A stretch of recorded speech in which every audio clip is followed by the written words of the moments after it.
kushikana kwa pamoja. Tunaposhikana kwa pamoja tutasonga mbele, si ndio?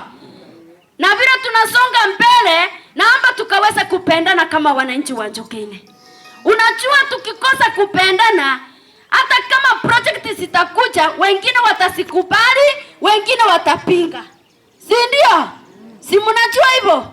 Ukiona mtu anapinga maendeleo, ujue ya kwamba atatakia Njokene ward mazuri. Kwa sababu kuna maendeleo na kuna siasa.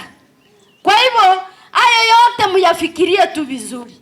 Mkiona mtu ambaye anatafuta uongozi na anapinga maendeleo, muulize vizuri, kwa nini umepinga hiyo maendeleo?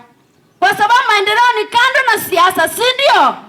Sipande election iko mwezi wa 8 na mtachagua kiongozi mnayopenda. Unakumbuka kwamba vile niliwaambia ya kwamba kuna mali transformers hawajaiona stima hata tangu wazaliwe.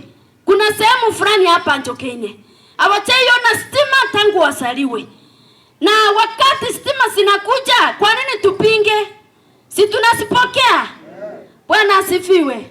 Si ndio? Pinge wananchi wa Njokene maendeleo ikikuja. Si ndio? Kwa hivyo mfunguke macho. Mfunguke macho na masikio mfunguke. Ukisikia kiongozi anapinga maendeleo, huyu muweke question mark. Tuko pamoja?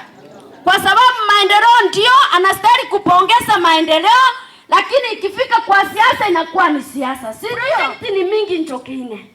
Na wao walete hiyo ngine moja, si ndio? Na mambo inakuwa vizuri. Mimi sitaki nisungumuze sana. Ninashukuru Mungu kwa sababu tumeanza project wananchi wa. Na mkichagua kiongozi ambaye amejitolea anataka kufanya kazi, msichague mwanasiasa. Tuko na vitu mbili. Tuko na kiongozi na tuko na mwanasiasa. Ukichagua mwanasiasa ataongea kama mwanasiasa. Ukichagua kiongozi ataongea na kutenda. Bwana asifiwe. Kwa hivyo mfikirie hiyo vitu mbili sana.